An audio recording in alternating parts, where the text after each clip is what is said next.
Hello, everyone. It's not quite evening, so I can't say good evening. So good late afternoon to everybody. It's been quite a long day, and it's so nice to see so many of you assembled here for what's going to be an amazing closing plenary. My name is Suzanne O'Brien. I'm the co-chair of the McGill Council on Palliative Care and a member of the scientific committee for this Congress. Welcome, and my co-chair for this event is Bessie Bitzes. Thank you. Hello, everybody, and welcome to this final plenary of the 2022 Congress. We're so happy to see so many of you here. So my name is Bessie Bitzes. I am the clinical coordinator of palliative care services for the Integrated Health Service Center in West Central Montreal and an assistant professor of McGill University's School of Nursing. And it is my absolute pleasure to introduce to you our fourth reflection of the Congress. The reflections were created by Alyssa Bistanath. Alyssa is a filmmaker and photographer living in Toronto. She focuses on themes of memory and belonging. She is the daughter of Guyanese immigrants who endeavors to look at modes of representation by investigating nostalgia, exploring evidence, and interrupting the archive. Most recently, she was featured in the Art Gallery of Ontario's Art in the Spotlight and in Canadian Art for her series Isolation Photographs. Her works include Portals, a video installation commissioned by the City of Toronto for Nuit Blanche, and the documentary Why We Fight, which won Best Canadian Short at the Regent Park Film Festival. She has received her Master's of Fine Arts and teaches at Ryerson University.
For an official welcome from the University of McGill, I call on Dr. David Edelman to come to the podium. David Edelman is Vice Principal, Health Affairs and Dean of the Faculty of Medicine and Health Sciences at McGill University. A McGill graduate, Dr. Edelman pursued clinical training at the University of Toronto before returning to McGill, where he completed specialization in respiratory medicine. A clinician scientist whose work has focused on chronic airway diseases such as asthma and COPD, Dr. Edelman continues to be active in airway biology research. Before being appointed Vice Principal and Dean in 2012, Dr. Edelman had served as Director of Respiratory Medicine and subsequently as Physician-in-Chief of the McGill University Health Centre and Chair of the Department of Medicine. Dr. Edelman.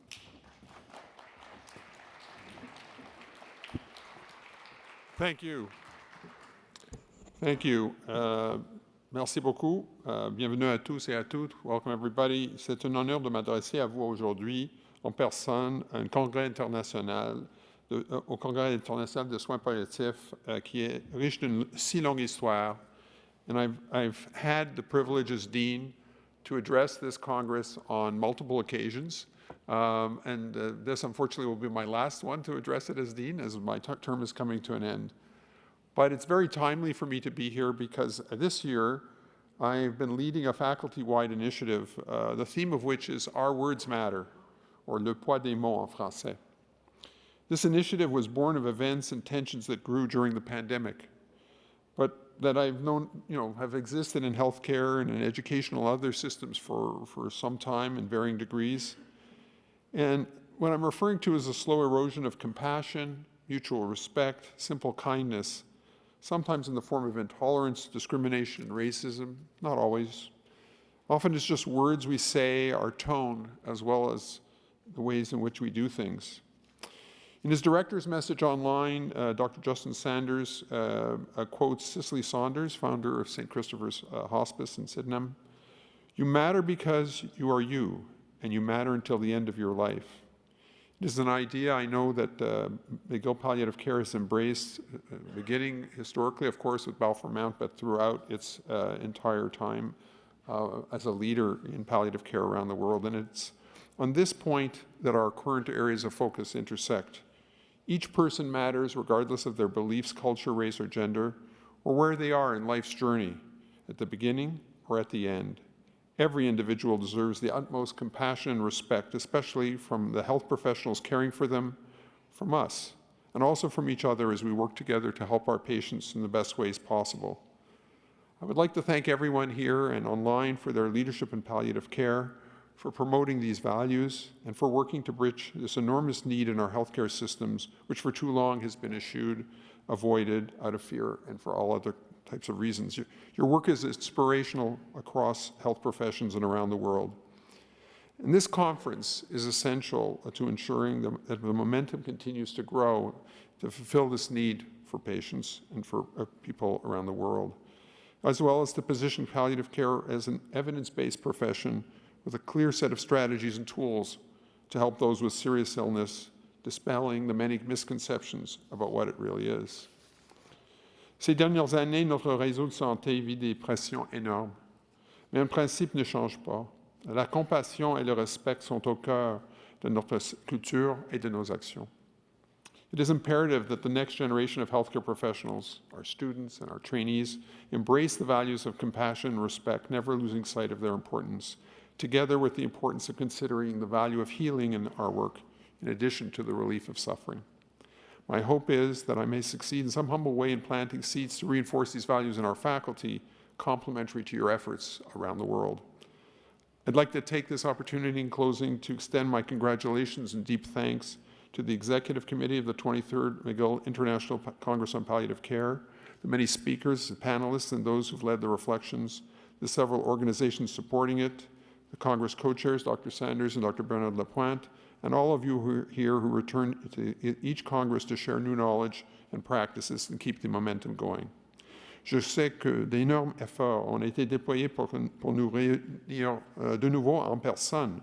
Alors bravo à toute l'équipe de l'organisation. J'espère sincèrement que vous pourrez être de si grand nombre au prochain Congrès international de soins palliatifs McGill à Montréal en 2024. I hope you will all be able to join the next International Congress on Palliative Care when it's back in Montreal in 2024. Je vous souhaite donc une excellente fin de journée, wishing you all an excellent end to the day's itinerary and safe travels home. Thank you very much. Merci beaucoup. Thank you, Dr. Eidelman. And as we say thanks, a little bird told me just not so long ago that it's Dr. Eidelman's birthday today. So in saying thank you, we should also extend happy birthday and a small gift from the committee to you. Oh, thank you very much. That's so nice.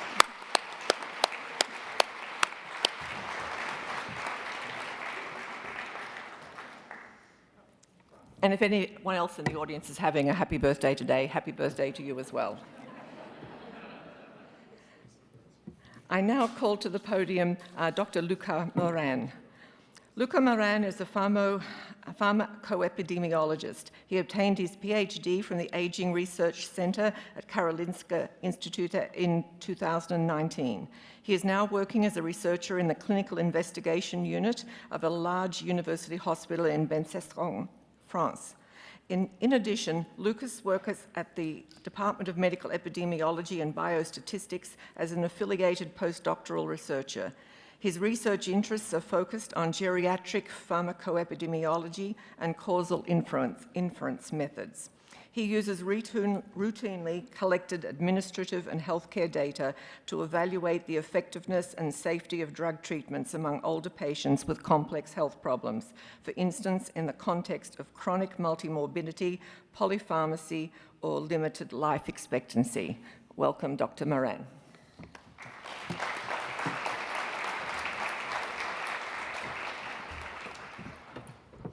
Thank you very much. Hello, everyone. I see that all the room seems to be shifted on my left, as if everyone was prepared to leave the room in advance. So please, just go it. I won't be offended. So I have been asked to give you a talk about what's next for research in palliative care, and I thought that a fitting subtitle would be Asking Questions That Matter to Find Answers That Can Make a Difference. I do not have any conflicts of interest to disclose, but if you do want to ship me some money, please do. The learning objectives of these sessions are that first, maybe you will get out of here with a bit of a clearer sort of understanding of the different purposes of different methods in research. It is not as easy as it sounds. To explain to anyone, and I really mean anyone, hopefully, what confounding really is, because I see there is some confusion sometimes. And three, please, God please, to get rid of p-values.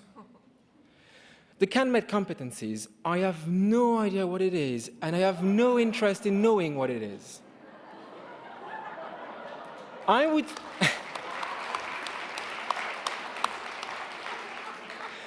would like to start by trying to look back to how the Congress was opened by Justin Sanders last Tuesday. He said that what's past is prologue, and it sort of resonated in me.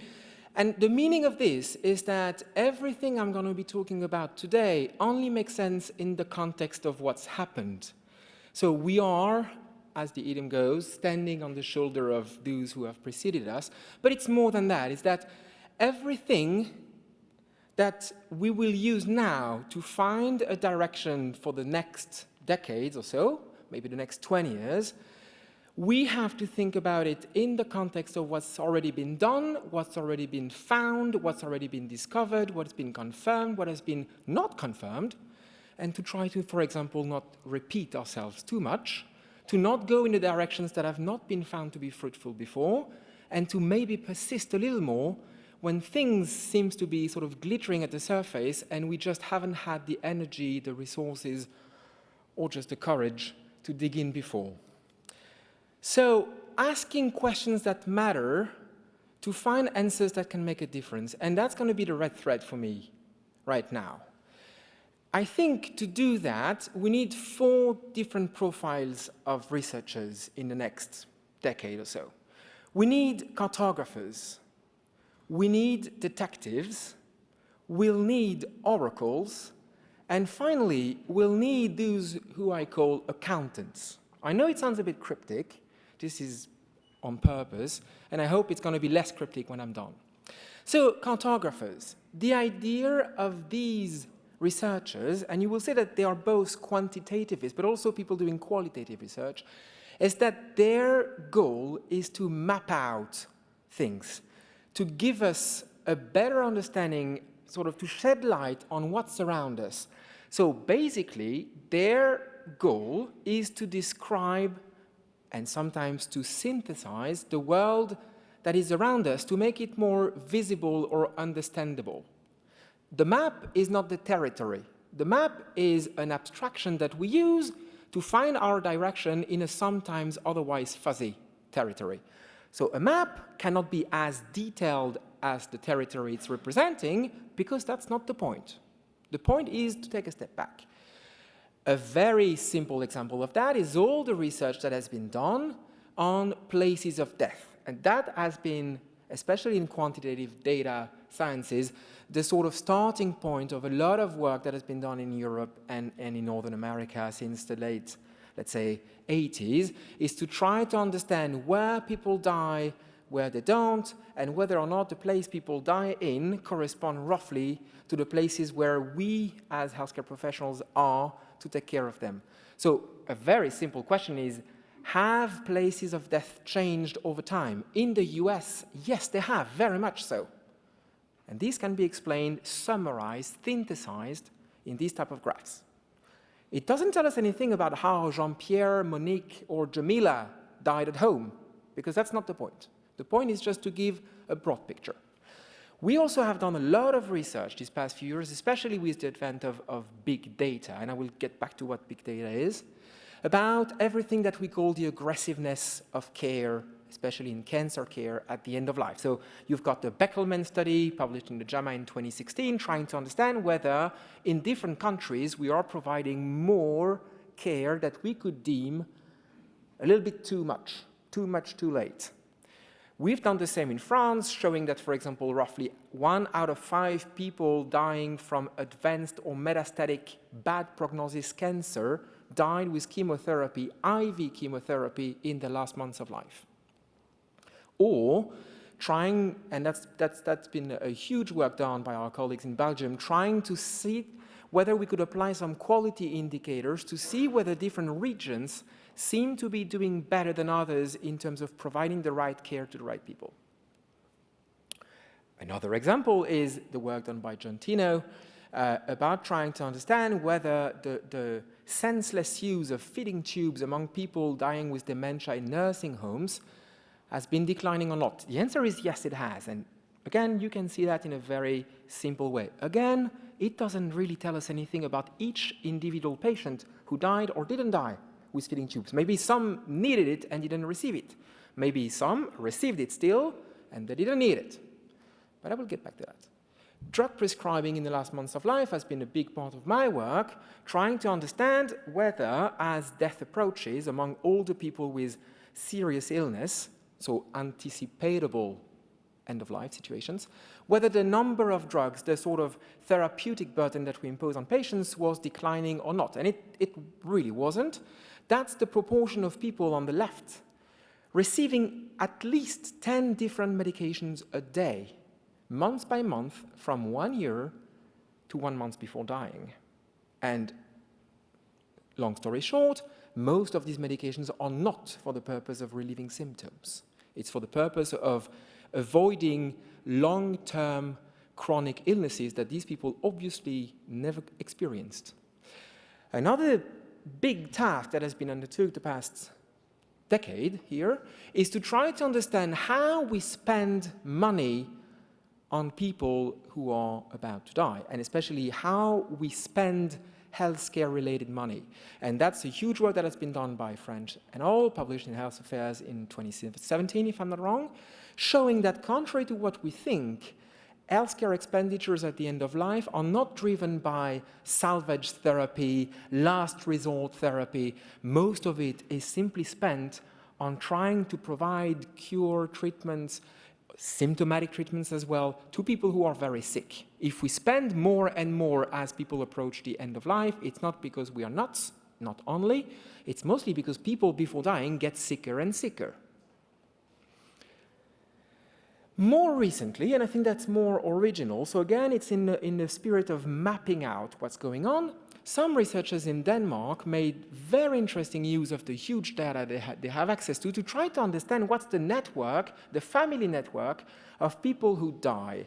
And what they showed is that, yes, most people die with a fairly dense family network in their sort of immediate surroundings, but about 10% of people died without any family members that could be identified. And of course, knowing this helps policymakers, clinicians, stakeholders at the regional level to try to think of ways to provide models of care that can accommodate this reality. You do not anticipate like home discharge to someone if that person has 3 children living less than 10 kilometers away, or if the person lives completely alone with no relatives whatsoever. But I don't want you to think that these navigators or cartographers are only restricted to people doing quantitative research. This beautiful paper by Simon Etkin in the UK has been done trying to understand how people make sense and overcome an acute event when they are very old and very frail, and how they try to find a new normal when something really bad and unexpected happens. Another thing that we have done with colleagues, very exploratory, is to try to understand how ICU teams make decisions, because now in France we have the possibility of withdrawing or limiting curative treatments for the purpose of organ harvesting, because as you know, car accidents have been on decline, which is a very good thing, but then the availability of organs has dramatically shrunk, and so now we have the possibility of limiting or withdrawing treatments with the possibility of harvesting organs to transplant people who could benefit from them, which of course raises a lot of ethical tensions. So we have done a lot of qualitative work to try to understand how the decision to withdraw treatment is taken at a distance or in proximity to the decision to harvest and transplant organs. The main problem, I would say, of cartographers until now has been this back to the future bias. What I mean by this is what Peter Barr described as resurrecting people to try to understand their history. So we wait until people are dead, and we artificially get their data to try to sort of travel back in time and understand how people have been using or receiving treatments, and then making a judgment about whether or not it was appropriate. Of course, that's very unfair, because when people make therapeutic decisions to accept treatment, to give treatment, to prescribe chemotherapy, they don't know the person is in the last months of life. And that's been a huge obstacle, and we need to be able, in the next decade, to find ways to build prospective cohorts of people who are reaching the end of life without anchoring it on death. Another big problem I'm seeing is that the purpose of cartographers is to map uncharted territories, to map out things we don't already know. And epidemiologists have a tendency to do the same thing over and over and over and over, a little bit like crazy people. And this needs to stop. So we basically don't need, for the next 10 years or so, we do not need another paper, another study on where people die in the US. We know.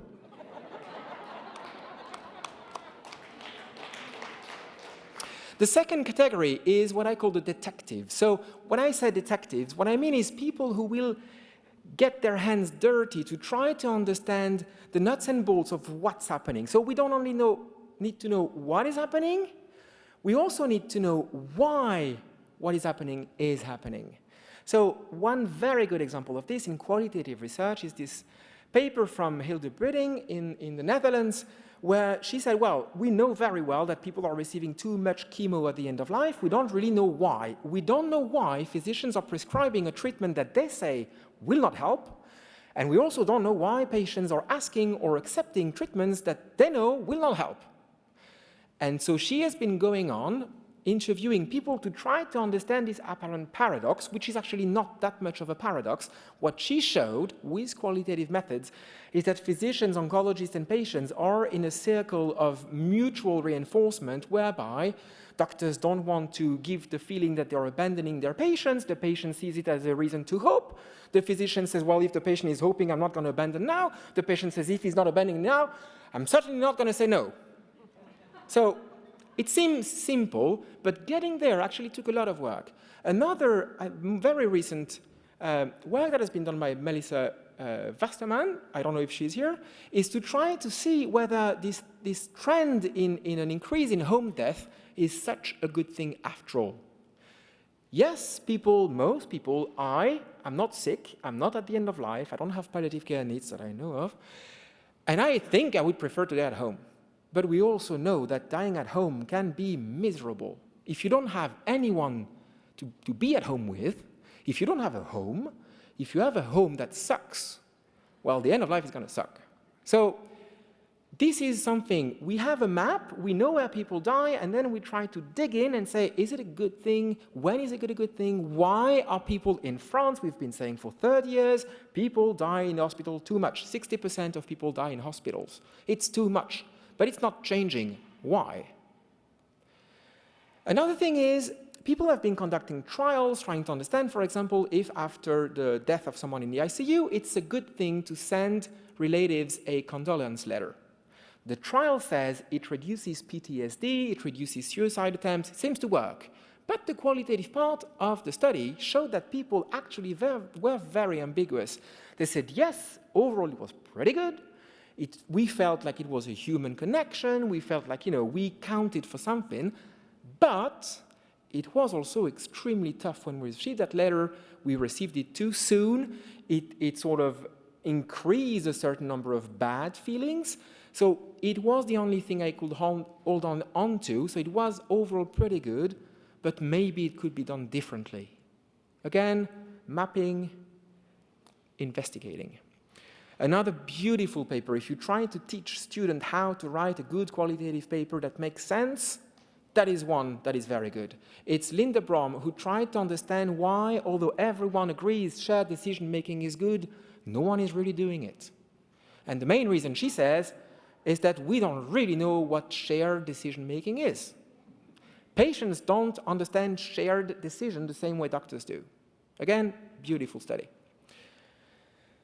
More recently, and on a more, let's say, sadder note, we've been trying to understand, at the burning point of the first wave of COVID in France, what was the lived experience of family members who lost someone who died in the ICU. And in France, we had very strict visiting policies that prevented people from basically visiting their relatives before they died, when they were dying, and after they died. So a lot of people in this paper, I invite you to read it. It's very interesting, but it's also a tough read. People said basically that one day their relatives started to decline. They called the ambulance, they said bye-bye, and they never saw their family member again, which means that the person didn't really die, they rather disappeared. And we all know what that leads to: pathogenic bereavement. The third category we need is what I call oracles.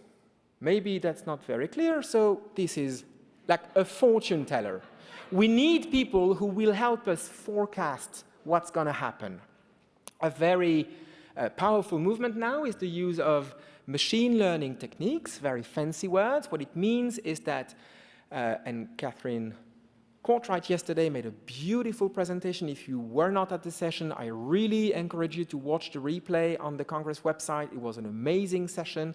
She explained what machine learning stands for. It's basically layers of nonlinear models, so statistical models, that are iteratively embedded one in another until they reach a way to explain the data that you provided, to make it very simple. And machine learning can be extremely powerful. So it basically takes all the information you give, and it's trying to predict something in the future. So to do that, it sorts out the information in sort of relative importance, and it gives more weight or less weight to the different pieces of information you've been providing to optimize the prediction, a little bit like a weather forecast. And why would this be relevant to improve palliative care? Well, obviously, to make better prognosis. This has occupied a lot of researchers with little success, I would say, because we are still quite unable with good accuracy to predict when someone is going to die, and we are realizing more and more that it's maybe not that useful. Whether someone is going to die in 3 months or in 8 months, if the person needs the relief of pain, the person needs the relief of pain.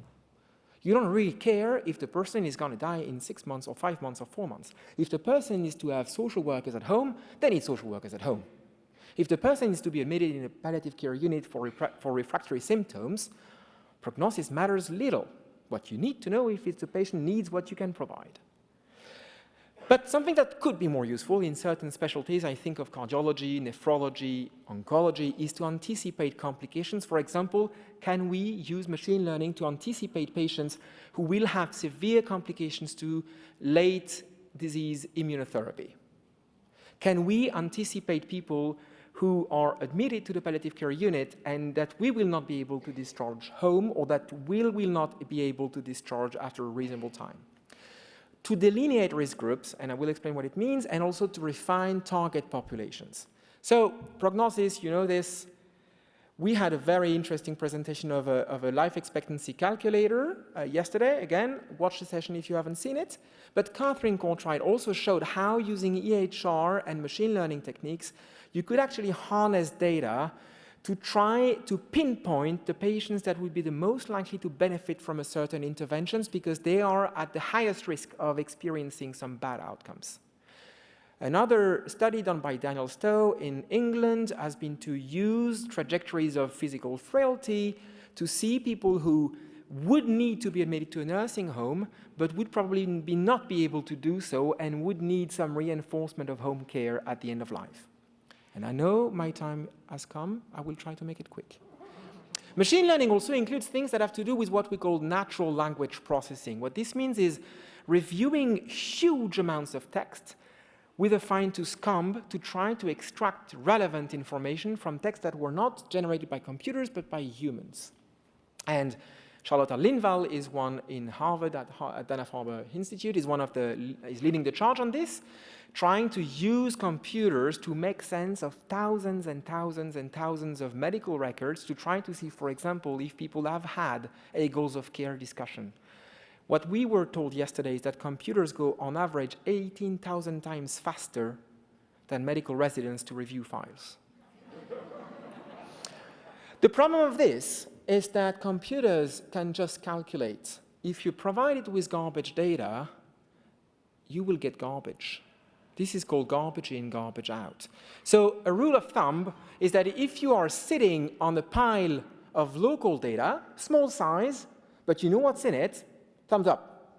If you're sitting on a medium pile of data that you don't know that well, because it's not only your EHR system, but it's maybe also like a regional database, be careful. If you're sitting on a gold mine, on an apparent gold mine, huge claims data, be careful for the purpose of prognostication. It's most likely it won't work, not in 2022. So if you read papers out there building prognostic models based on claims data with millions of people in it, be careful. Another problem, and I don't know why the article is not showing off properly, is that machine learning techniques and artificial intelligence in general has a tendency to narrow down the information it's giving you. So basically, as someone said yesterday, if you're watching a lot of comedy drama on Netflix, at some point Netflix is going to end up only offering comedy dramas. It doesn't mean that's the only thing you like. It means that's what the computer is understanding. And the final category is what I call accountants, because I don't have a better word. It's people who manipulate numbers to try to understand, and maybe if you have seen that British TV show, you will understand what I mean, is to try to understand the what if question. How does the world that we see around us, how would it differ if a single component was different? If there was a world with no intervention, no palliative care intervention provided, how would things look like if everyone was receiving palliative care? So it's a what-if question. Typically, people run randomized controlled trials to understand this. They randomly give an intervention to people, to certain people, to half of the people, for instance, and they say, what if some people receive the treatments and some people don't? Are things different in the end? And Gene Kuttner, for example, famously showed that among people with an engaged prognosis, with a short-term prognosis that is not good, removing statins harms people. It does not. Survival is exactly the same. Exactly the same. And quality of life is slightly better. So in a world where everyone at the end of life would discontinue statins, we would expect that their survival would not be affected and that their quality of life would slightly improve. Another example is the use of scopolamine to avoid death rattles among patients at the end of life. Again, randomized controlled trial showing that, yes, subcutaneous scopolamine really works. The thing is that everything that we do in palliative care cannot be randomized, either because it's not randomizable, I will give you an example, or because we don't have the financial resources to do it. So the problem of not randomizing is that we are open to what we know as confounding. And please pay attention now, this is one of the learning objectives. There is a questionnaire at the end. So what we call confounding is that, of course, we're interested in knowing whether people who receive a treatment have better outcomes, right? But sometimes, in the middle, we have something that we call a confounding factor that explains both the treatment and the outcome. Let me give you a silly example. Does having yellow fingertip cause you to have lung cancer? Please say no. What could be a confounding factor? Well, obviously, for example, smoking 20 cigarettes a day, right? I know it's an absurd example, but just to make it clear that this is what we mean. So it's not something that is the consequence of both the treatment and the outcome. It's something that is the cause of both the treatment and the outcome. So smoking 20 cigarettes a day makes people have yellow fingertips and lung cancer. So the association that we are seeing between having yellow fingertips and lung cancer is confounded by smoking. Now, a less silly example, and I've seen that in PubMed, so please bear with me. Does receiving high-dose morphine increase the risk of dying within 6 months? No, because there is a confounder, which is, for example, having metastatic cancer. And I promise this has been done. I could go on and on and on about this. The problem of confounding is everywhere. And the reason why we randomize, so we roll the dice to see you're going to be treated, you're not going to be treated, is because it breaks this link between needing a treatment or having certain characteristics that increase the likelihood of receiving a treatment and the fact that you received a treatment. So if you remove that arrow, suddenly, and this is the magic of randomization, by single-handedly removing this arrow, you remove confounding entirely. The fact that you have received a placebo or the treatment cannot be explained by anything else than randomness. And therefore, the link that you see, the association you see between treatment placebo and, for example, 1 month's mortality can only be due to the treatment or the placebo. Done for the learning objectives. Sometimes in palliative care research, we cannot really do this, but we can take advantage of, for example, policy reforms that have happened to everyone without people being able to influence that. That's the case of the study that was published by Pedro Gonzalo in 2015. They tried to see if the enforcement of a new Medicare policy to provide hospice in nursing homes had sort of influenced the type of palliative care people receive in nursing homes. And the idea here is that, again, it's a policy that affects everyone. So the fact that you're a tall blonde man or a short brunette doesn't affect your likelihood of having this policy or not. Another example, very interesting paper, where they tried to understand whether there were what we call behavioral heuristics at play in medical decision-making. So they tried to see if there is what we know as left-digit bias in medical decisions. So left-digit bias is the tendency that we all have to give more importance to what's on the left of a number. So classical example, if you look for mobile phone providers, they will always say it's €2.99. Our brains cannot deal with the 0.99. Even if we know it's closer to 3, rationally speaking, we are doomed by the fact that we are hardwired to give more importance to the first digit. So we think it's €2, not 3, right? And what they were trying to see is, does it matter that someone is 79.999 years or that someone is 81.11111 year, right? And what they showed is that among people who had myocardial infarction, 15 days before or after their 80th birthday, there was a huge difference in the likelihood of having cabbage. And consequently, there was a huge difference in their 1 month's mortality. And this did not happen anywhere else than around the 80th birthday. So it's not a birthday thing, right? It's an 80th birthday thing, and it's basically because once there is a guidance or a policy or a recommendation, guideline, to say that after the age of 80, cabbage is not recommended, if you are unlucky enough to be 15 days after your 80th birthday, you're doomed, right? And I will move on because, for the sake of time,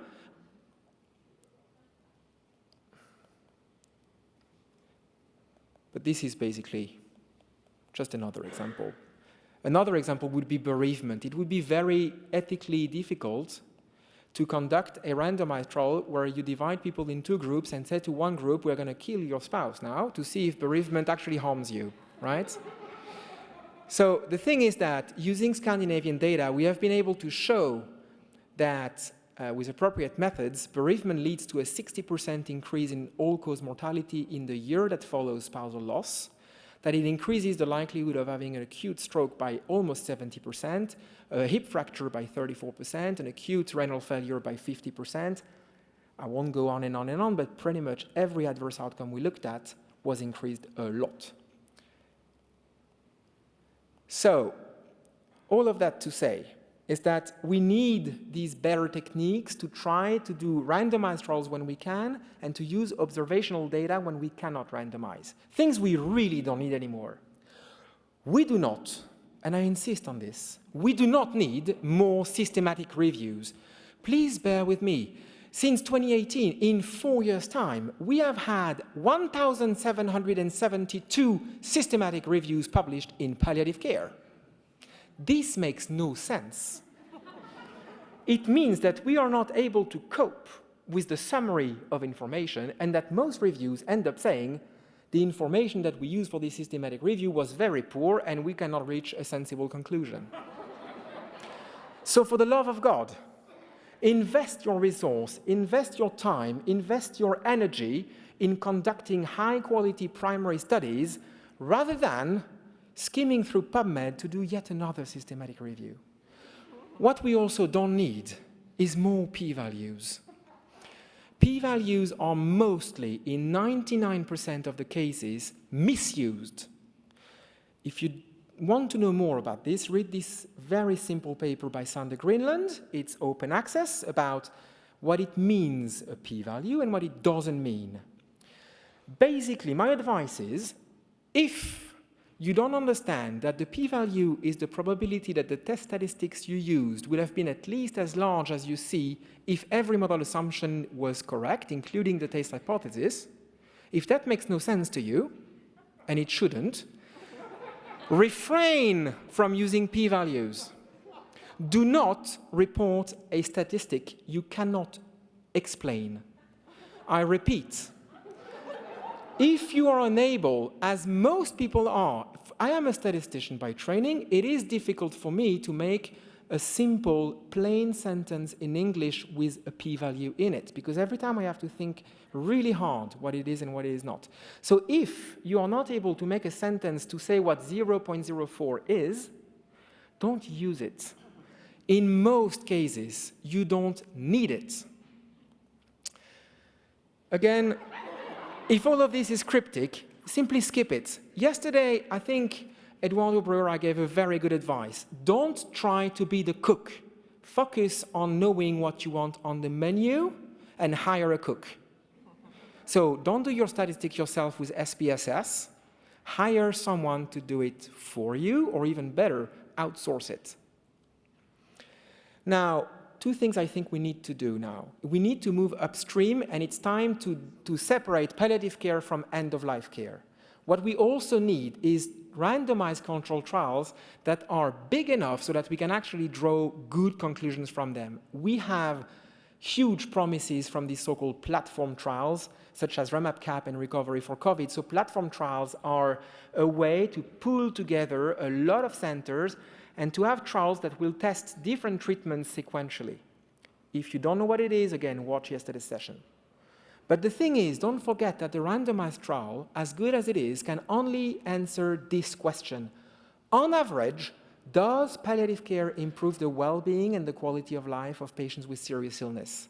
And the key word is on average. But you know what an average is? If I lie with my head in the oven and my feet in the fridge, I'm on average going to be okay. The thing is, which patients will be the most likely to derive a meaningful benefit from palliative care is not a question that randomized controlled trials can explain. For example, randomized controlled trials tend to include people who look like him. If they are done pragmatically enough, they will maybe include people who look like him. But the people for whom you want to know if palliative care is helpful is him. He is not in a trial. He will not be in a trial. So you need to do good qualitative and quantitative studies to complete randomized controlled trials to make sure that the evidence we've got on PubMed applies to the patients you're caring for. Now, we need navigators to explore new territories. We need better data and better tools to analyze it. Again, I'm insisting, don't be the cook, focus on the menu. We need trials, and then we need public and patients' involvement to make sure that the questions we are asking in the next 20 years have a chance of leading to useful answers.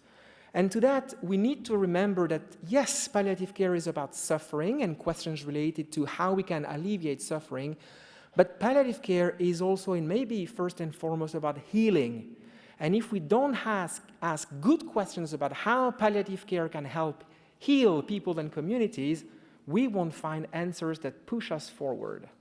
Thank you.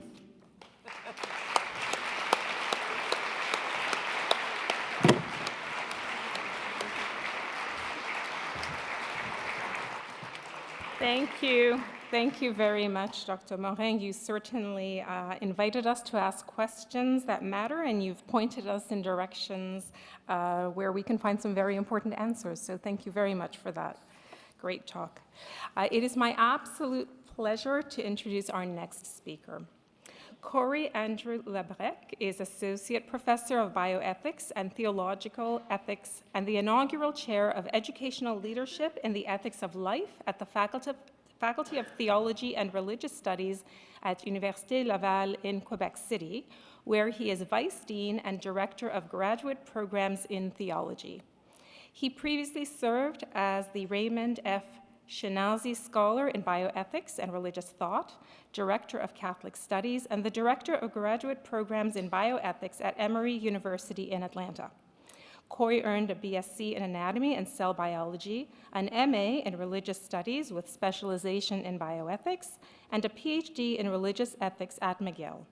His teaching and research examine how the Abrahamic religions, with a focus on the Roman Catholic tradition, approach ethical issues in medicine, biotechnology, and the environment. He is especially interested in the context of aging, end-of-life ethics, and understandings of personhood. He is Vice President of the National Committee for Ethics and Aging in Quebec and is corresponding member of the Pontifical Academy for Life. Please join me in welcoming him to the podium.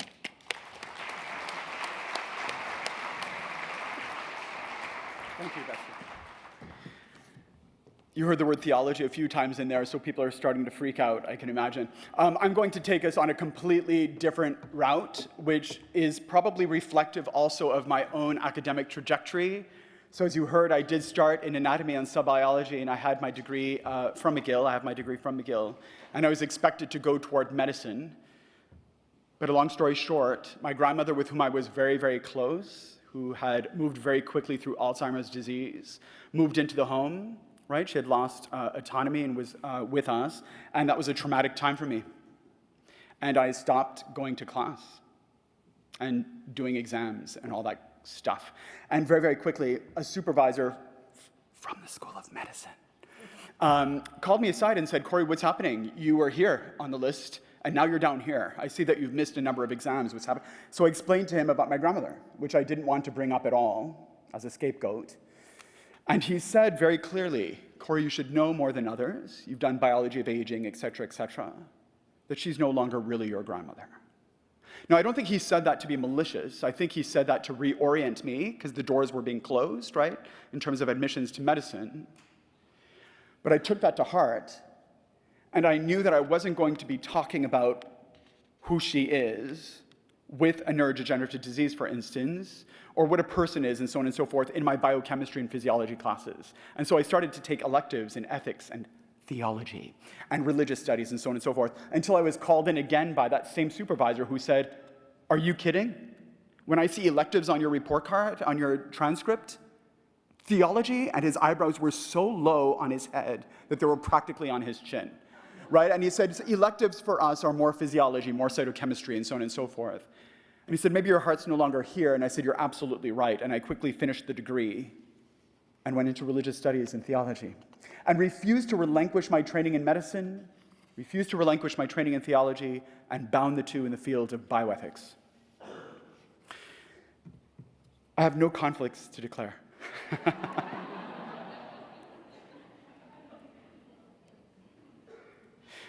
What I hope to do with you today is quickly look at a little bit on aging and ageism, which I suspect you're familiar with. I want to talk about the concept of personhood based on that very experience.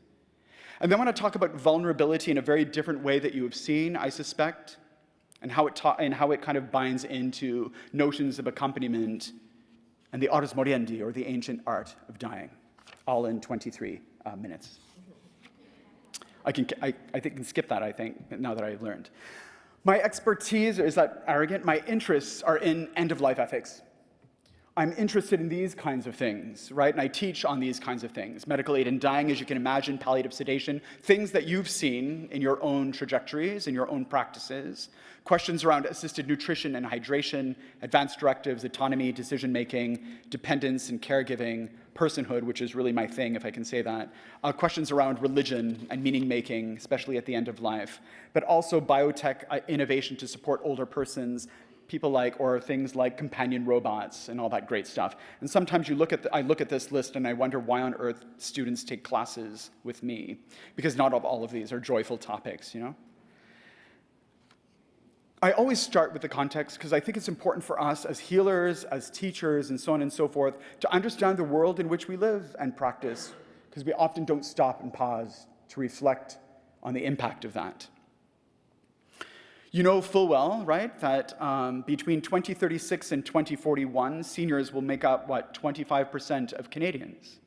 That will change the healing demographic. But I think what's more concerning is that that is going to happen within the confines of an ageist culture.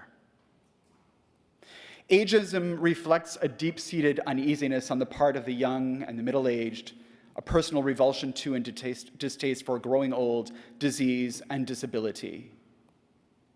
A fear of powerlessness, uselessness, and death, and often they're all just lumped together. And it's everywhere. It's in our literature, it's in our culture, it's in the way we do things, right? I just think of, you know this play from William Shakespeare, As You Like It, the one that starts with all the world's a stage and humans are merely players. Do you know this one? I hope you did some literature in your training, right, at some point. He talks about the 7 ages of humankind, right? And he starts with infancy and so on and so forth. And the last one that describes aging, according to Shakespeare, not to say that he is the wisdom of our time, but he says, last scene of all that ends this strange, eventful history is second childishness and mere oblivion, sans teeth, without eyes, without taste, without everything. Not my portrait of aging, but this is seeped, I think, through our culture. When I was in the States as a professor there, I was in a card store. Am I allowed to say that? I was in a card store where there were millions of cards, and we Canadians love to go to these places because we only have 6 greeting cards here. They have millions in the US. And so I take the time, to look through them. And all of the cards are ageist. My nephew, who is turning 21, the card was with a cake with candles on it, and there were fire people trying to put it out. 21, right? This one I bought for my mom. You know this lady, perhaps, right? On the cover, it said, another birthday? Well, look in the mirror. Do you see wrinkles? Do you see gray hair? Of course you don't. And inside it says, your eyesight's gone. Happy birthday, Mom. And I was almost crucified, which I can say as a Christian ethicist. But this is the kind of humor, the kind of culture, right? It's reflective, I think, of the world in which we live, an anti-ageist world. And we ask questions about why is it that so many of our patients are so latent in their summoning of palliative care services? Why do they wait so long? I know why, at least in part. Because I think the ageist dictate says, you don't count, you don't have dignity, what? You are the herald of death, right? All of these things that I think people want to shift or to marginalize. It doesn't help as well, right, that the aging body is feared, for it shows that all humankind's investment in the body is ultimately useless. Mortality is on the bend, right? It also doesn't help, of course, that studies link up aging with disease, and this is why we can talk about, right, in the literature, aging as disease, which is very problematic, right, the pathologization of aging. But we see this, of course, with the binding up of aging with things like social isolation, right, which comes with its own list, but also questions around ennui. And the question right now in medical aid and dying circles, which I belong to, right, there's a lot of ethics, as you can imagine, around these kinds of conversations. One of them is this, should we allow ennui to be a reason for a person who is just tired of living, who finds themselves to be too old to keep living, who feels to be a burden to keep living, right? And there was a case, as you know, very recently of a man who was 102, an emeritus professor, who wanted to die because he was tired of living, even though he was in tip-top shape. And his country said, yeah, we don't do that. So he went to Europe. I think a lot of this is linked to the question of dignity, which is a word that we throw around all the time without defining it. And it's largely linked to what we think about persons. Now, I'm going to be a professor for just a very quick second. I think there are two ways of thinking about who counts as a person and who doesn't, right? And personhood I'm approaching here as a category, right? A moral protection category. I think some people are physicalists that say that if you're a human being, you count as a human person and have certain rights and privileges and so on and so forth. But I think the more common one is what we call personalism, which says that you're a person only if you can do certain things. Right? So humans who can do certain things, who have functions that are intact, count as persons, and your dignity is tied to that. Are you following me? And there are all kinds of examples of functionalist definitions of personhood, and I don't want to get into them, but even one of the fathers of bioethics, said this, humans without some minimum of intelligence or mental capacity are not persons, no matter how many of their organs are active, no matter how spontaneous their living processes are. If the cerebrum's gone due to disease or accident, and only the midbrain or brainstem is keeping autonomic functions going, they're only objects, not subjects. They are its, not thous. And just because heart, lungs, and the neurological and vascular systems persist, we cannot say a person exists. He also wrote a piece where he said this, functionalist definition. People have no reason to feel guilty about putting a Down syndrome, this is not my language, of course, a Down syndrome baby away, whether it's put away in the sense of hidden in a sanitarium or in a more responsible, lethal sense. It is sad, yes, dreadful, but it carries no guilt. True guilt arises only from an offense against a person, and a Downs is not. This is, I think, part of our Western culture. This language of, if you're functional, then you're a person. If you're a person, then you have dignity.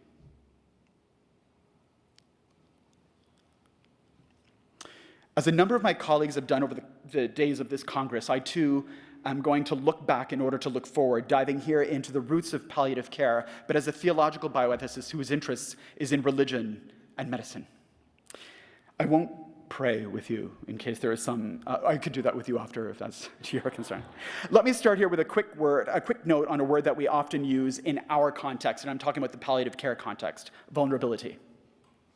It's easier for us to label others as vulnerable rather to think of ourselves as such, isn't it? They are the vulnerable, not us. And the word itself conjures images of weakness, dependence, and fragility that our hyper-functionalist culture constantly recoils from. Moreover, the vulnerable person is often framed as diminished in some way or deficient. That is, he or she is lacking in some necessary component of humanhood, and therefore is in need of repair or restoration, nurturing, to re-achieve some sense of wholeness. References to the concept of vulnerability are not new in my field. In fact, bioethics really emerged as an academic discipline on the heels of atrocities committed against vulnerabilized persons. I can think about the experiments, and I put that in quotation marks, conducted on prisoners in Nazi concentration camps that would ultimately give rise to the Nuremberg Code, or the Tuskegee syphilis study, right, in Alabama, or the nutrition experiments conducted by the Canadian Department of Pensions and National Health on hundreds of Indigenous persons in the 1940s and 50s, and I can sadly go on and on and on. Here and everywhere we see vulnerability defined as diminished, loss of control or power, but the concept goes way beyond this. According to Martha Feynman, an authority on critical legal theory and feminist jurisprudence, the concept of vulnerability reflects the fact that we are all born, live, and die within a fragile materiality that renders all of us constantly susceptible to destructive external forces and internal disintegration. She continues, as embodied beings, we are all constantly vulnerable to events that might render us dependent, like Like vulnerability, dependency is universal. All of us have been dependent as infants, and many will in the future become dependent on others for resources, care, and support. And yet this biological or developmental dependency is often thought of as the basis for denying agency or decision-making autonomy to an individual, and therefore is profoundly stigmatizing. Feynman laments that vulnerability and dependency are stigmatized in our culture, whose narrative perpetuates the myth, and I underline that twice, that independence, self-sufficiency, and autonomy are all achievable and desirable. But let me don my professor hat just for a second to remind that the word vulnerable comes from the Latin, and you can use this just to impress your friends, vulnerare, to wound. It's not weakness or fragility or breakable. It's about being woundable. The religions remind us, I think, what so many others prefer to hide or shun. It's not just the other who is vulnerable, but you and I who are wounded and woundable, which is difficult to admit in a world that champions the strong, the functional, and the invincible, not the wounded, not the woundable. And it's no secret that our own caregivers, who are constantly faced with loss, suffering, and death, are discouraged from at least appearing as such. You may have seen this photo before that went viral, of a physician who had to leave the hospital to cry about a patient he had just lost because he thought it was unfitting to do so in the walls of his care center. I think this vision of vulnerability as woundability is at the heart of palliative care as an outsider looking in. The patient, perhaps by definition, is wounded and woundable, but so too is the caregiver, who not only is called to accompany the patient in their woundability, but is in solidarity with the patient. Because both the one who gives care and the one who receives it share common ground in their woundedness. I'm convinced that as we race through innovation in biomedicine and biotechnology, which will have significant impacts on what you all do in the field, this vision of the solidarity in our woundability, I know that's a mouthful, must remain at the heart of palliative care as we look forward. It's this vision, I think, that also helps us understand why palliative care ought to be more properly integrated in the larger scope of caregiving. Because it's not only in the very last days of life that we find ourselves to be wounded and woundable. I love that the field is named, again, another Latin word, I'm embarrassed, from the word palliare, right? Which, as you all know, no? Which you all know means to cloak, or to cover, or to clothe. Isn't that odd for medical field? Those of us who are scholars of theology and religious studies very much appreciate the deep meaning of this verb. The sacred texts are full of references about cloaking and clothing. In the Gospels, very, very quickly, you might know this story about Jesus' birth. There are very few lines about his infancy, by the way, just in passing. But there are a few lines in that very short section on the fact that he was swaddled and clothed and cloaked, something important for the textualists to have underlined. In Islam, there is a wonderful story about the Prophet Muhammad, right, who upon hearing revelations from the angel Gabriel on Mount Hira for the first time, went running to his wife Khadijah, saying, "Cover me." In his distress, "Cover me," he says.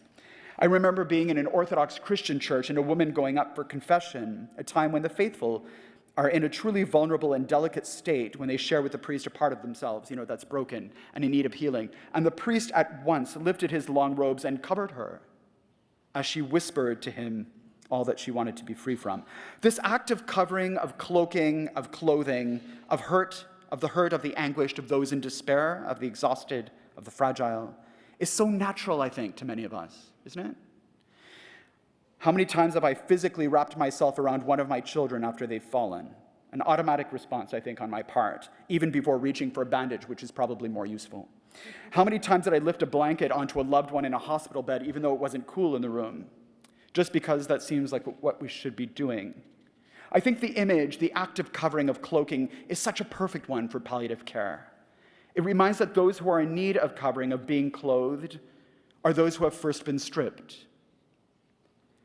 And not only of their health, not only of the normalcy and perhaps stability that they once knew, but perhaps also of a sense of dignity or worth or meaning or purpose or usefulness.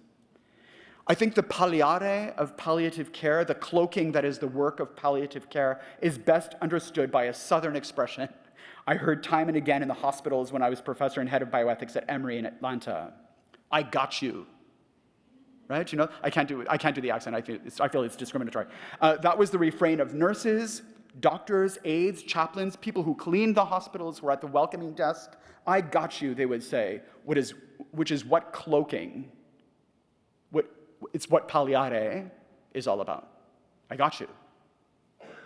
As a theological bioethicist, I often look back in order to look forward to practices and ideas which may very well have given birth to the practices and ideas that we know today.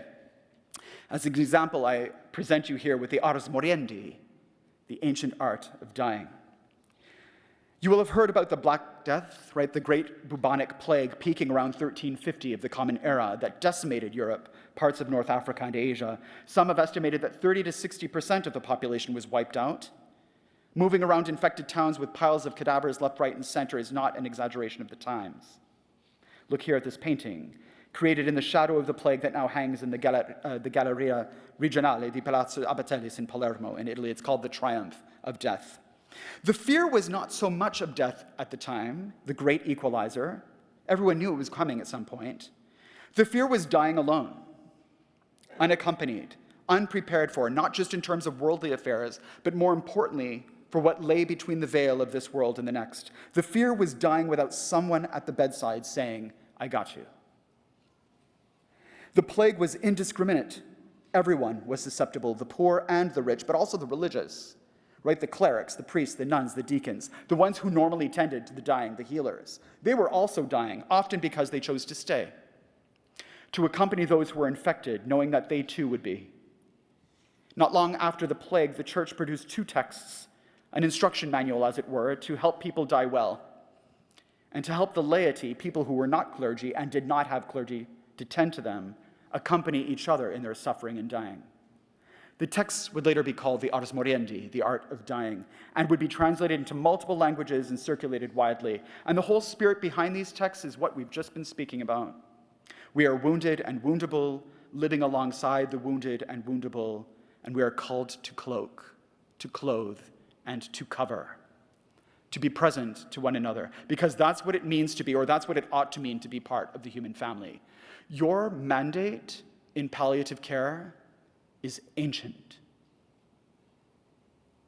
I draw attention to all of this in order to underline here the accompanying others in their suffering, which sometimes falls upon us without choice, without resources, without recognition, is considered by a number of faith traditions to be a sacred ministry. What you do as palliative caregivers is believed by many to be exactly that, whether you see it that way or not. That is a ministry of listening and consolation that serves above all to affirm the dignity of those who suffer when all else seems to have been lost, regardless of where the faith traditions stand on the matter of medical aid in dying. One thing is for sure. These communities of faith are champions of palliative care. You have allies in them, allies who can be mobilized as caregiving partners who can help integrate the greater mandate of palliation, that is, of covering, in the human community even long before the time that palliative care services are often called upon, when death is imminent. People of faith have always been interested and invested in palliative care, looking to their houses of prayer when facing life-threatening illness to be with others to reflect on what it all means. The Anglican Church of Canada, just in passing, produced a lovely text called In Sure and Certain Hope, thinking pastorally on the question of end of life. And in it they make plain that in both dying and living, our care is articulated in terms of our covenant of presence to the other. The theologian Scott Hahn brings insight to this distinction by describing a contract as being governed by a this is yours and this is mine mentality, whereas a covenant reads better as a self-giving pledge made by those involved. I am yours and you are mine, and I got you. And so this new notion, I think, of vulnerability as being woundability, right? Not the other, but us, I think is supposed to lead us necessarily towards presence. And I think the great Dutch theologian, Henry Nouwen, had it right when he said, When we honestly ask ourselves which persons in our lives mean the most to us, we often find that it is those who, instead of giving much advice, solutions, or cures, have chosen rather to share our pain and touch our wounds with a gentle and tender hand. The one who can be silent with us in a moment of despair or confusion, who can stay with us in an hour of grief and bereavement, who can tolerate not knowing, not curing, not healing, and face with us the reality of our powerlessness. That is a person who cares. Palliative care healers, this was written about you, I think. Let me quickly return to the concept of dignity to bring this to a close. I admit that I too have sometimes been swayed by the mainstream view of dignity as being attached to and or lost with function. It was the end of March 2018. I was called home to Montreal from Quebec City.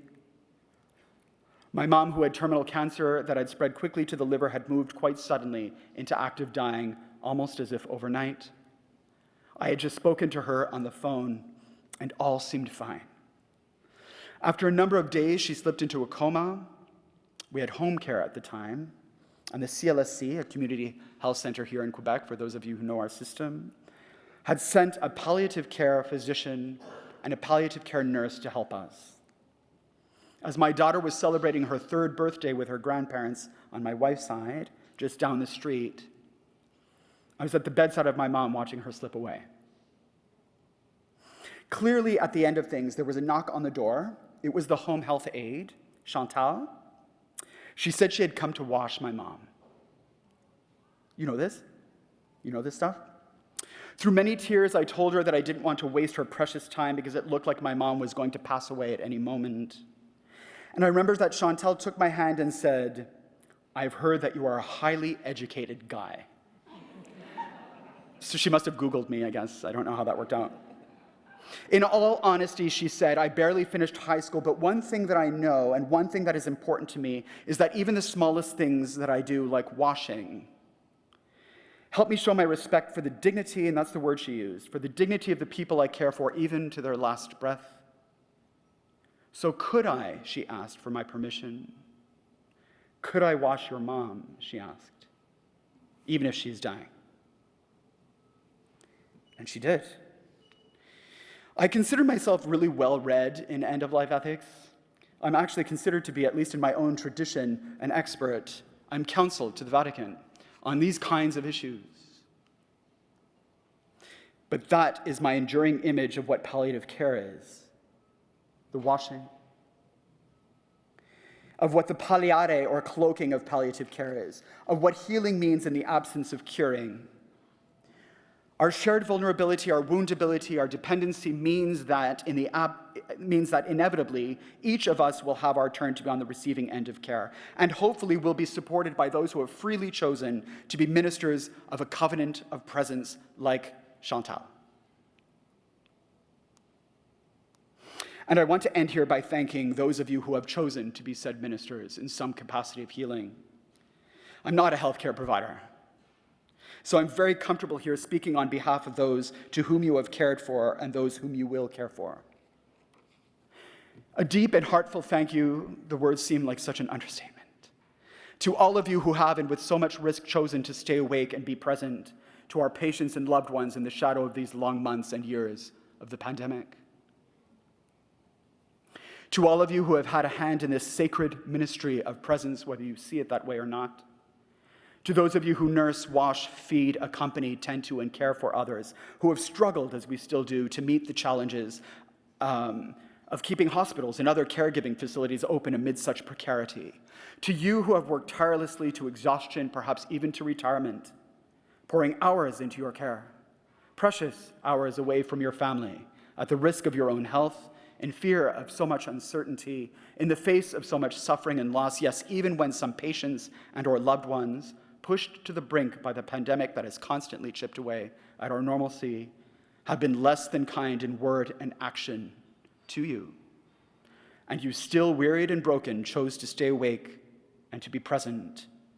None of what you have done and continue to do have gone unnoticed by the world.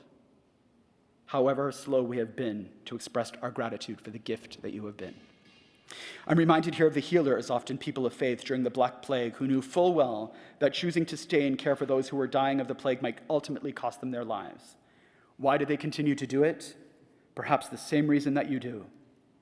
Caregiving is not a job, it's a calling. To serve the human family with a deep sense of love, a word I do not use lightly, and I thank you for it all. Thank you.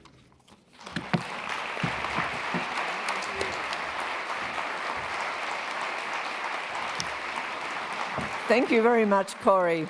I think I have rarely heard a more articulate reflection on vulnerability and woundability. It's thank you.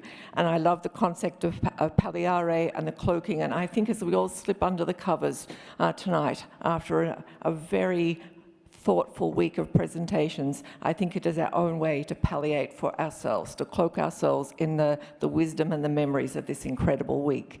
And to add to the memories of this incredible week, I'd like to introduce a fellow Aussie, Professor Jenny Phillip. Jennifer Phillip is the Chair of Palliative Medicine, University of Melbourne, St Vincent's Hospital, and in collaboration with the Victorian Comprehensive Cancer Centre. Jennifer is a palliative care physician whose research focuses on improving access and equity to high-quality care for people with advanced illness and improving the evidence base underpinning symptom management. Welcome, Jenny.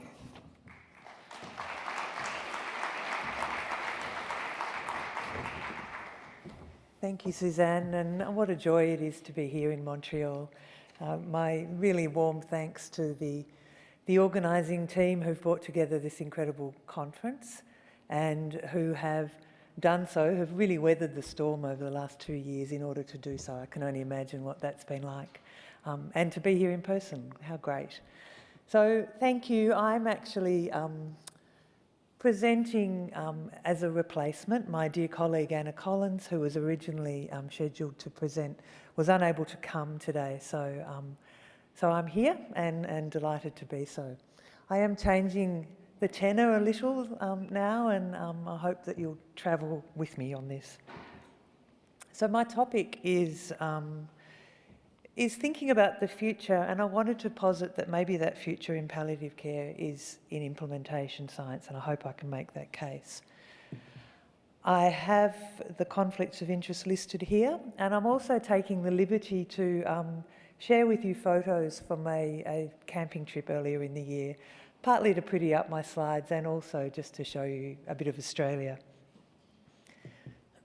And these are the learning objectives, mainly around understanding the barriers to early palliative care, how these may be addressed, and thinking about what role implementation science might have in our disciplines. So you're all very familiar with this. There are at least 30, and I suspect many more, studies of integration of early palliative care.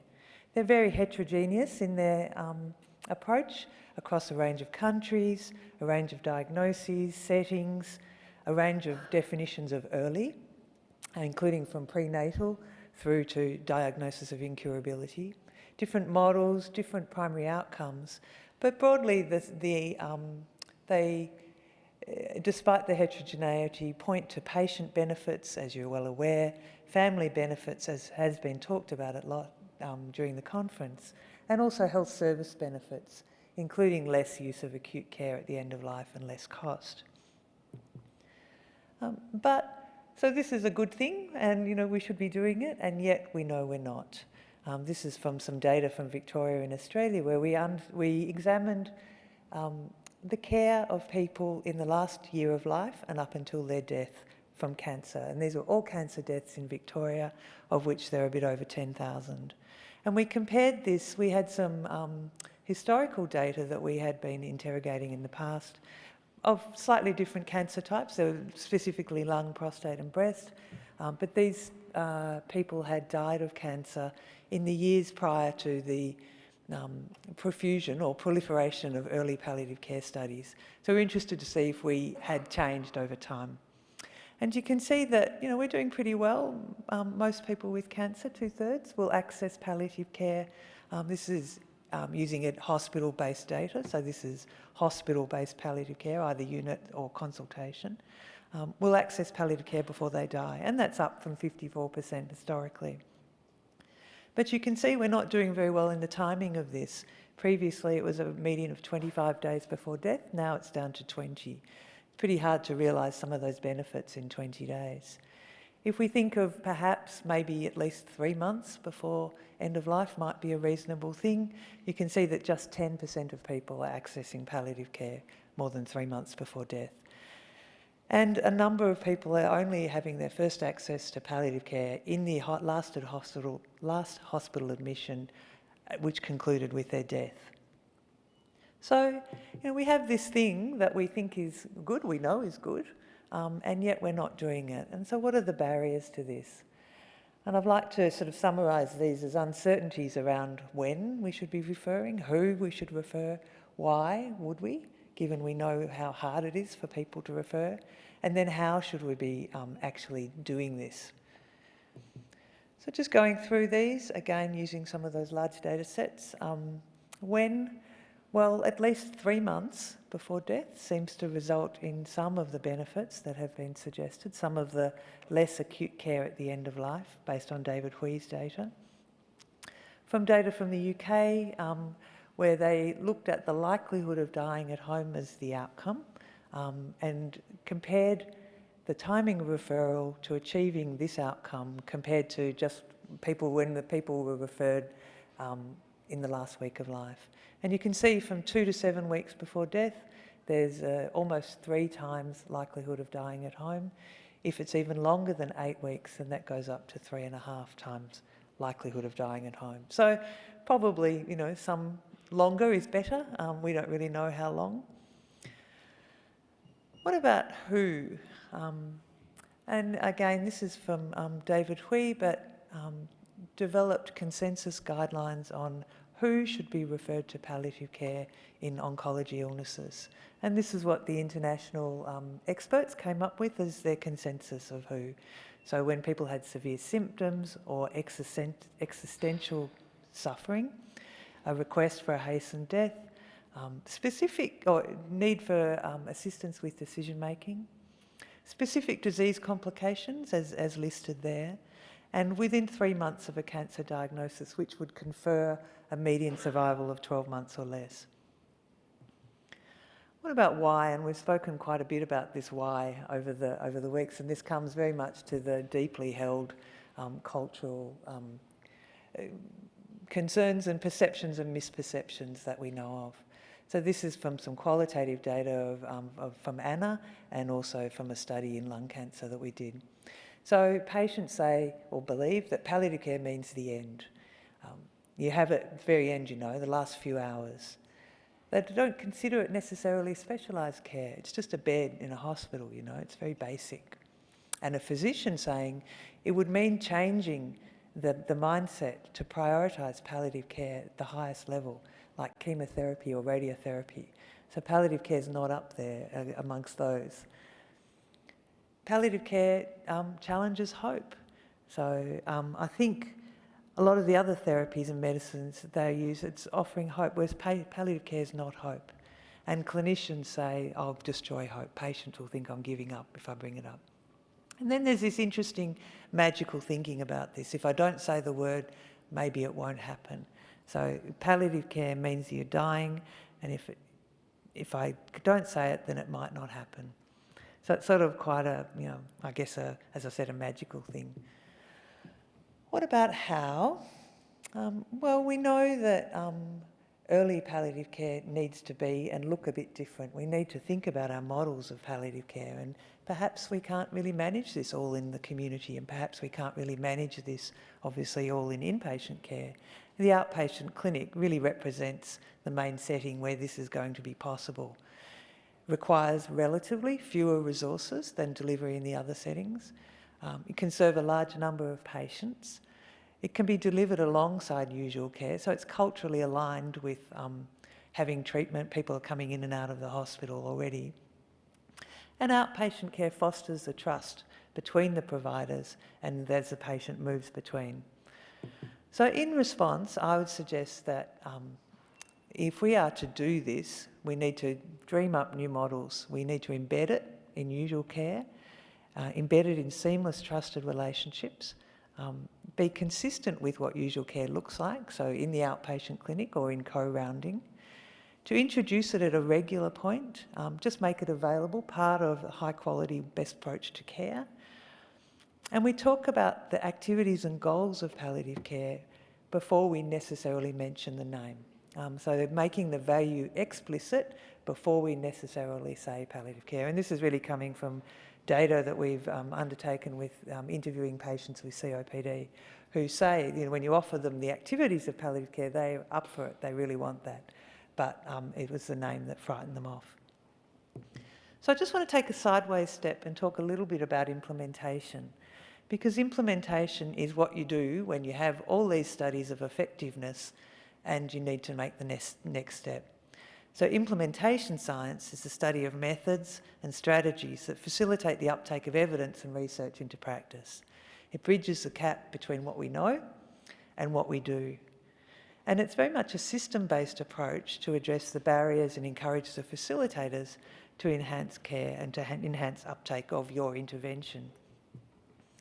So in general, we have done a review, a systematic review, but we've been interested in the service improvements and the early integration palliative care studies that report on implementation. And of course, we're all doing interventions all over the place, and we're not routinely or being formally guided by implementation science principles. We're not necessarily very systematic in our approach when we're undertaking the interventions and bringing them into practice. And when we do use frameworks, we tend to use, it's a little bit all over the place. There's a lot of heterogeneity and we often create our own. And I just wanted to introduce one commonly used framework in the implementation area, and that's called REAIM. So REAIM stands for Reach, Effectiveness, Adoption, Implementation and Maintenance. So these are the elements of this, and REAIM frameworks are very much used for evaluation of the intervention's impact, but also of the process of bringing it in. And it can actually help you change and modify things as you go along throughout the project. So REACH is, how do we get to our target population? Effectiveness is, how do I know that my intervention is working in the real world? We know that it's effective, but in the real world. Adoption is, how much is the organisation taking this on? How is it working in practice? Implementation around the processes, and maintenance, how are you bedding it down into ongoing sustainability? Oh, what have I done? There. Now this is quite small for me to read, so you might have to help me if I get it wrong. But I tried to put some examples under each of these, thank you, under each of these to give you a bit of a sense of how it might look, and then also how you might begin to evaluate it. And these are just examples. But for example, REACH, you've got your target population. What are the characteristics of those? And how do you know that you're really getting to them? Well, you might want to undertake some patient demographic measurement. You might want to do some interviews to make sure that you're doing all the things right to get to that group. What about the effectiveness? Well, this is again of the intervention. How is that working? But also of the implementation process. So again, maybe some questionnaires, in-depth interviews might be helpful with clinicians. How are they finding it? Adoption. So what is it about the service? Who are the people who are doing it? And who are the people who are not doing it? Which clinicians are doing what? Again, questionnaires might be helpful, perhaps some interviews, maybe some ethnographic data in here.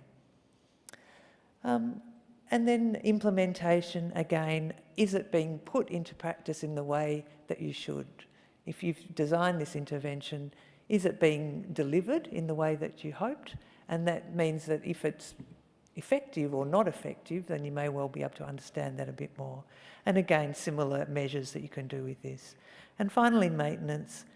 What is it that you're doing that is really facilitating the longer term application of this, and will the clinicians take it on? So I wanted to just give you a bit of an example of a study that we still have ongoing where we have tried to do this, and this is called the Care Plus study. It's a multi-site implementation of early palliative care into routine practice for people with cancer. And I want to acknowledge my co-investigators on the study, as well as the project team and the funding, which is from an MRFF grant. So Care Plus, the intervention, we're really positioning this as a practice change of early palliative care for people with a series of different advanced cancers. We went to the oncologists and said, 5 cancers, which 5 cancers do you think should be receiving Care Plus? And also, having nominated those cancers, tell us what time it should happen in their illness. So that every patient, we asked them to nominate what we're calling transition points or trigger points. Every patient who reaches that point in their illness, by default, gets Care Plus. And you can see that in pancreatic cancer, they nominated unresectable disease. For some, that was at diagnosis. For some, that was at relapse. Multiple myeloma, they nominated at time of diagnosis. And that was interesting because that was a group that we hadn't necessarily been seeing, and certainly not that early in the disease course. So when they reach that point, the patients automatically get a Care Plus engagement, which is 3 palliative care appointments in the outpatients, once a month for 3 months at a minimum.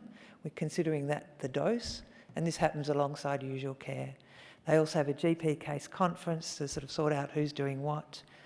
And at the end of the 3 months, there's a discussion about what's the right thing to do. Should they have continued outpatient palliative care, or do they go back to their usual care alone, knowing, hopefully, that they know what this is all about and they can link into this in the future. So we're measuring the outcomes of the intervention, and they're largely data-driven outcomes. So we've introduced a health service change, so all the health service outcomes for those patients. But the implementation outcomes I'm just going to talk to a little today. But to bring this back to the barriers, and then I've sort of tried to assign some of the domains of re-aim to this. But the barriers are, the when is, it's at agreed time points in the illness. Care Plus happens for people who reach those points, and for everyone who happens. It's just routine at that point. It's not personal. Everyone does it. It's routine, it's part of high quality care, part of the best quality care pathway. We're talking about it as an extra layer of care, and we deliberately asked and helped train, or even though they're very experienced oncologists and practice nurses, we went through some discussion around what might be a helpful way to introduce this. And we asked them to talk about the activities of Care Plus and then say, the people who've got the expertise in this are the palliative care team. They're the ones delivering Care Plus. And it's in the outpatients, embedded in usual systems of care, and we're able to be resourced. So to date, we've actually closed recruitment across the 4 hospitals, and we've had 231 people through this. We've undertaken a lot of interviews with patients, families and healthcare professionals, and also have some field notes. And the hospital service data, which is really the primary outcome of the effectiveness, we're still having that's still under analysis. But you can see these are the top groups for patients with multiple myeloma, pancreatic cancer and hepatocellular carcinoma, which is another group who, because they're often looked after by gastroenterologists, are a little bit outside the usual systems of care. So I just wanted to present some of the qualitative data because I think this is perhaps where some of the money is. So some of the emerging themes that it does seem to give permission to refer, streamlines the pathway and assists early introduction. It appeared to address some of the stigma associated with palliative care and promoted relationships and networks. So from one clinician, Care Plus normalises under the medical pathway. I think the formality of the program gives it a much more medical procedural thing. Remember, these are in acute hospitals, rather than an esoteric nebulous thing. Another one, Care Plus, it was difficult before. I just felt I needed some problem to be able to put in that referral, whereas Care Plus just happens fluidly. And there's none of having to break through the barrier of, referring to palliative care. It's just a normalised thing. And then finally, it's just good to see Sorry, it's good that the concurrent pathway, no, I just can't read it, isn't that funny? So I'm going to read it from up here. It's really good to have that concurrent pathway where we can link in patients from early points so that the trajectory is clear, and as things progress it makes things much more clearer when further down the line. From the interviews with the palliative care team, there's different tasks in these things, as early contact seems to be helpful and it does enhance the relationships. So you can see, for example, the middle quote, it would have been really horrendously difficult if I'd not met him before. So it does seem that that linking in and linking out can work. And from the patients and carers, it does appear to change perceptions. Attention to symptom relief and time and opportunity to voice concerns is really valued, as well as planning for the future. So Care Plus has helped me to understand that it doesn't have to be the end. Being more prepared for the future, just thinking about the future. I was really, and then on the other one, sorry, I didn't know that palliative care was. I thought it was just caring for people who are dying, you know, but it's much bigger than that. This is caring for those on the journey. Like she said today, how are you? And I said, I'm in so much pain. Sit down, let me see if I can help you. That means a lot to a person, I think. I was really impressed the palliative care physician really listened, talking about all the aspects, took seriously, talked about all the stuff that was coming, about stuff that could happen, just heard him out, was forward planning. And then the last one, I would have been in a much worse place. So other things that we've learned so far, the cancer clinicians really appeared to embrace this opportunity to reimagine palliative care. It seemed to be something they felt that they should be doing, but they needed a way to bring it in. It's put a spotlight on our processes and it has helped us improve those a bit. The language and the training around the introduction appears very helpful, and building this into the systems of disease education, for example, at diagnosis of myeloma, is helpful. The early palliative care consultations are different compared to usual care, much more around planning and information, and resourcing in the in-out model appears to be feasible. So in summary, early integration of palliative care has, as you well know, cultural, service, communication and resource economic domains. The formal use of implementation frameworks gives us some way of thinking about all these things in a systematic approach, and gives us a way to identify not only the useful but also the not useful processes as we build our services. So I'd like to suggest in the future that there is value for us as a field to engage more formally with these implementation science, and that perhaps this RE-AIM framework, perhaps we should try to use the same one so we're speaking the same language, and RE-AIM is one such framework that might offer a way forward. Thank you.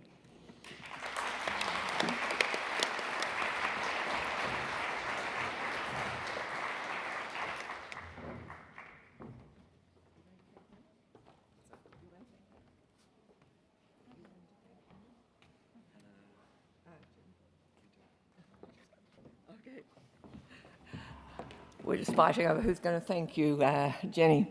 So thank you so much for a wonderful final presentation for this panel this afternoon. And thank you on a personal note for putting all those lovely photos of Australia in. You've made me homesick. And maybe you could work for the Australian Tourist Bureau and have the next Congress situated in Melbourne, Australia. So take care. Thank you.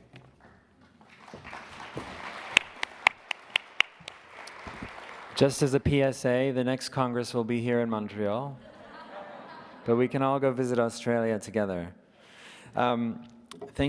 Thanks to all the speakers, and I'll have a chance to thank everybody in a moment again, but I would like to say that one of the unique aspects of this meeting is that it takes place where it does. And we began this Congress by acknowledging that the McGill International Palliative Care Congress is taking place on unceded Indigenous lands. And we are very grateful to have an elder from the community to help us open the Congress and now to close the Congress. And so I would like to introduce again Mrs. Amelia Degwadundi McGregor, Bear Clan, Ganiengahaga from Ganawage Territory. Again, Amelia is a wife, mother, grandmother, and great-grandmother, grounded in traditional Ghanaian language and ways. Amelia is a long-standing community advisor and community researcher with the Ganawage School's Diabetes Prevention Program since 1994. Recognized for her stories and wisdom on life, wellness, community responsibilities, and especially love of our children and future generations locally, nationally, and internationally. And as we're closing this Congress looking to the future, I welcome her back and appreciate very much that she's able to help close the Congress.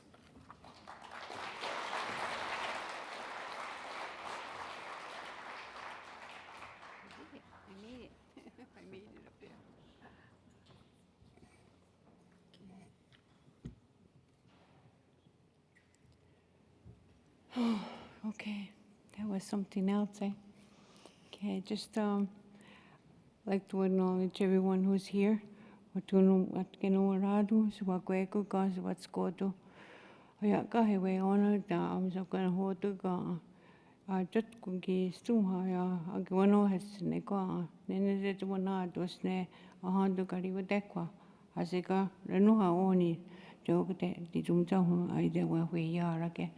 Tano oni toka se watu tatsike oni histumha toka wado ke wano hetsene ka nene nihari ka rones nene ayawas ki joka te se wata kari teke tanan ya yakana ka taisa sija ke tiniore zawatati. I'm just giving. Someone asked me if I could say a few words in English so that you'd understand a little bit of what I talk about. And kanyake haga ni jatoda and and I'm a Bear Clan from Mohawk territory, just across the river in Ganawage. And we always talk about how our bridge is always open, and so is our homes to everyone that we welcome into this territory. And so those are some of the words that we give to all the visitors that come from faraway lands across the road, across the ocean. And so we're hoping that everyone who was here in this time was safe while you were visiting, and that when you go home, we hope that nobody gets injured on the way back until you meet with your loved ones. So some of those are the words that we use within the closing. I said that at the time that it started the opening, we opened the door. And so we were here listening to everybody's, work, all the work that everybody does. And then, hoping that nobody gets hurt along the way, and that it's time to close the door, and just like you do in your home. And so I'm the last one to speak, and hopefully it's not going to be too long. I'm thinking maybe another 2 hours should be.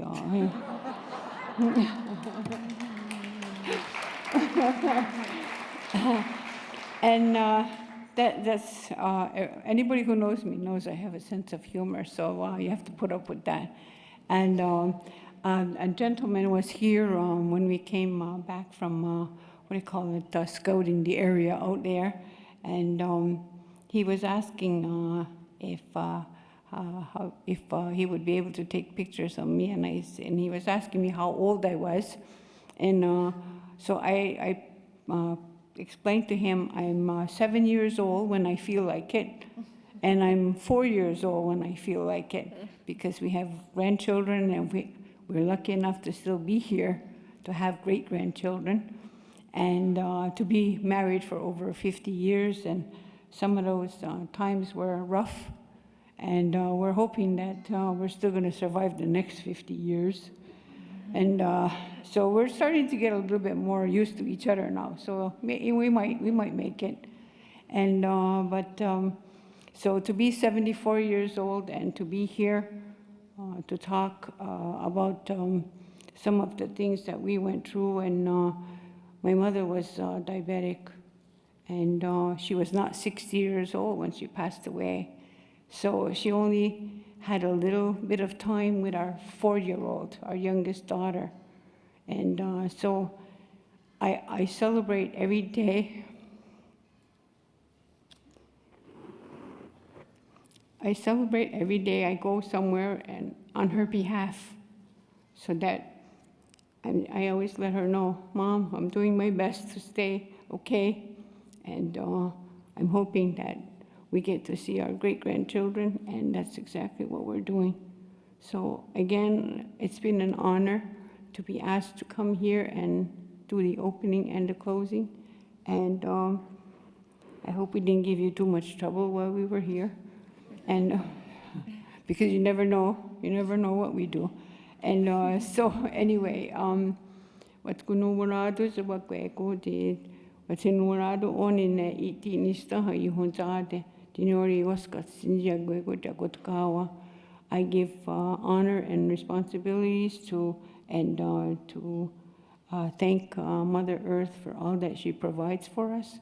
And that in our opening and our Thanksgivings, that we always start with thanking her with everything that we have, and then we thank the people, and we give them the responsibility and remind them of all the things that we're given, and that it's not just necessarily silver, gold, or uranium or anything. It's the food that we eat, and it's the animals that we take care of, and that they serve us as well as we service them, so on and so on. So that's part of what we do when we do openings and closings, and we do that every day. So, somebody asked me one time, what are you having for your Thanksgiving dinner? I says, we do that Thanksgiving every day. We wake up in the morning, the sun is shining, we're healthy, we've got water, fresh water to drink. We've got so on and so on, everything until we go home. And when we leave this physical world, we still come back as a spirit that takes care of the rest of the people that have been here for a long time. So thank you very much for, again, the invitation. And I hope everyone has a safe trip on the way home. Nyawa Zwagwego.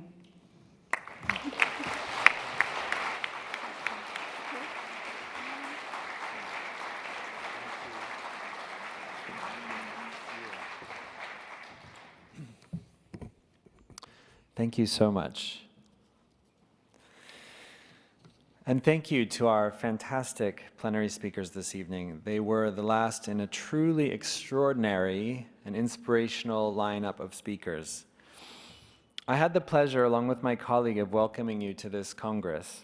And now I have the challenge of saying goodbye. And it is fortunate that goodbyes are something with which we have familiarity in our work. They're difficult. And they're very important. I want to thank each of you, those of you who are here especially, those who were here and had to depart, and those who joined us virtually.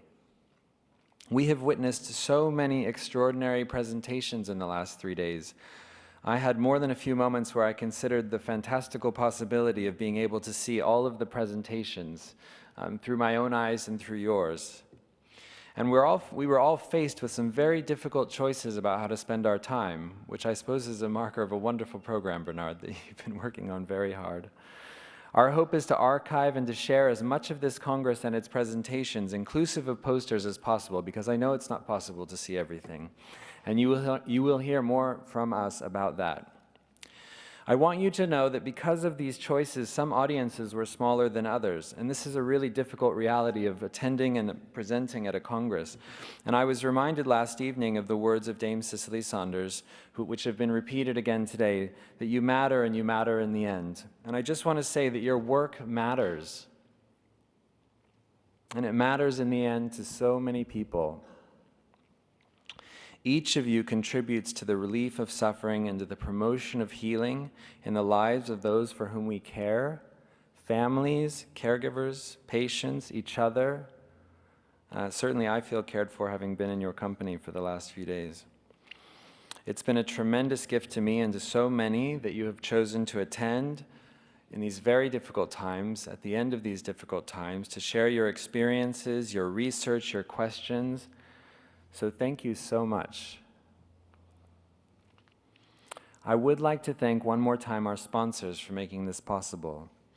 The Ministère de Tourisme du Québec, the Canadian Partnership Against Cancer, Palliative Canada, Arbor Memorial, the Flanders Family, the Cole Foundation, the Canadian Cancer Society, Hope and Cope, the Hay Foundation, the Teresa Deller Palliative Care Residence, the Claudine and Stephen Bronfman Family Foundation, Bayshore Healthcare, Leica Équipements Médicaux, Community Services Benefits Trust, Dr. Marcia Gilman and Michael Flinker, and to our community partners, the Association Québécoise des Soins Palliatifs, e-Hospice, the International Association for Hospice and Palliative Care, the Canadian Hospice Palliative Care Association, the Canadian Society of Palliative Care Physicians, the Council on Palliative Care, and the Canadian Virtual Hospice. And I'm almost done thanking people, so I really appreciate so much your patience. But I would like to thank the members, long-standing and new, of our senior advisory and program committees, all of whom I will not name, but who you can see on our website. I would like to thank the members of our Scientific Planning Committee, in particular,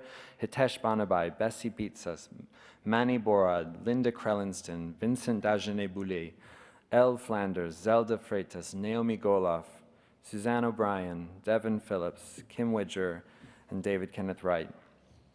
I would also like to thank someone who probably all of you have seen, but who has been very much behind the scenes in the realization of this Congress. For all of you who have seen the stories published by eHospice, where are my flowers? Where are my flowers? Ah, okay, excellent.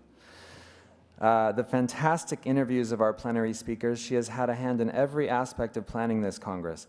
Devin Phillips, please come and accept this token of our profound appreciation.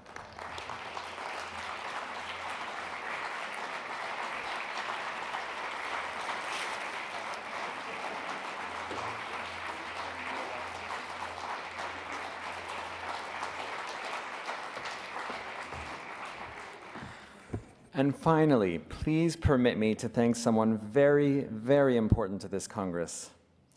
Dr. Bernard Lapointe, the former Flanders Chair of Palliative Care, is a dear, dear friend and mentor.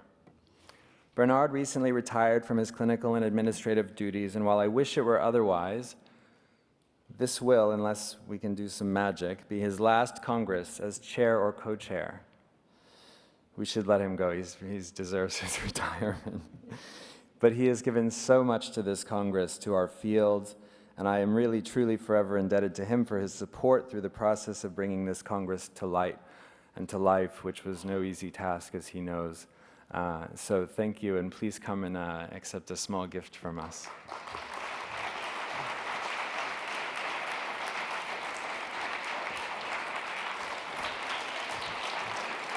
An enormous gift.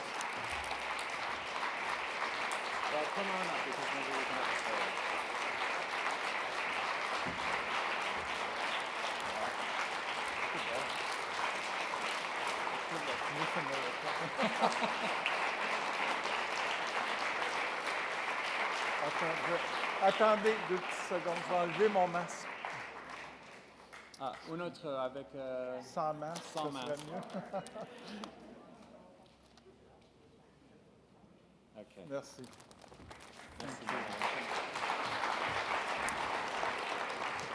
Thank you all so much. And with that, I wish you a very safe journey home, and we look forward to seeing you in 2024.